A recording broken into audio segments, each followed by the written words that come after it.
अगर मैं आपसे कहूं, इंसानों के आने से पहले धरती पर 5 बार ऐसा कहर टूटा जिसमें 90% तक जीवन खत्म हो गया, तो क्या आप यकीन करोगे?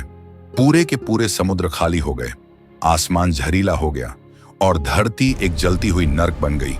लेकिन असली डरावनी बात यह नहीं है। असली सवाल है, क्या हम छठे महाविनाश की शुरुआत में खड़े हैं? पहला बड़ा विनाश हुआ ऑर्डोविशियन साइलुरियन एक्सटिंक्शन इवेंट के दौरान। क्या हुआ था? अचानक भयंकर हिमयुग आया, ग्लेशियर बने समुद्र का स्तर गिर गया, 70% समुद्री जीव खत्म। उस समय जमीन पर जीवन लगभग नहीं था, समुद्र ही जीवन का घर था और वही उजड़ गया। कल्पना करो, पूरा ग्रह बर्फ में बदल जाए, जीवों के पास भागने की जगह ही न बचे। दूसरा विनाश हुआ लेट डेवोनियन एक्सटिंक्शन में। यह अचानक नहीं हुआ, यह धीरे धीरे आया, जैसे मौत धीरे धीरे पास आती हो। समुद्र में ऑक्सीजन कम हो गई, जलवायु बदल गई, रीफ सिस्टम टूट गए, हजारों साल तक जीवन तड़पता रहा। लगभग 75% प्रजातियां खत्म। यह पहला संकेत था कि धरती का संतुलन बहुत नाजुक है। अब आता है इतिहास का सबसे भयानक अध्याय, पर्मियन ट्रायसिक एक्सटिंक्शन इवेंट।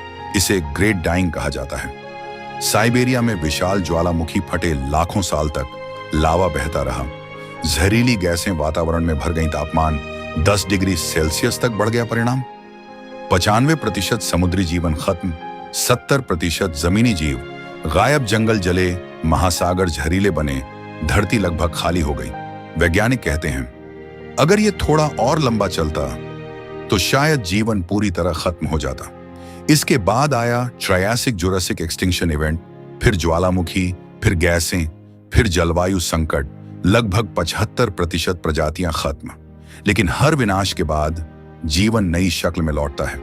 इसी के बाद शुरू हुआ डायनासोर का राज। सबसे प्रसिद्ध विनाश क्रेटेशियस पैलोजेन एक्सटिंक्शन इवेंट।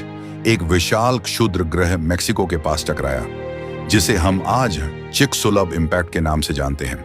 धमाका करोड़ों परमाणु बम, जितना आसमान धूल से भर गया, सूरज की रोशनी महीनों तक नहीं पहुंची। पौधे मरे, डायनासोर खत्म, लेकिन छोटे स्तनधारी बच गए। अब सबसे खतरनाक सवाल आज, जंगल कट रहे हैं, ग्लोबल वार्मिंग बढ़ रही है, समुद्र अम्लीय हो रहे हैं, हजारों प्रजातियां हर साल खत्म हो रही हैं। वैज्ञानिक इसे 6th मास एक्सटिंक्शन कहने लगे हैं। लेकिन फर्क यह है, पहले 5 बार प्रकृति जिम्मेदार थी, इस बार जिम्मेदार कौन है? हम। धरती ने 5 बार खुद को रीसेट किया, लेकिन क्या इस बार भी जीवन बच पाएगा, या हम खुद अपने इतिहास का अगला ग्रेट डाइंग लिख रहे हैं?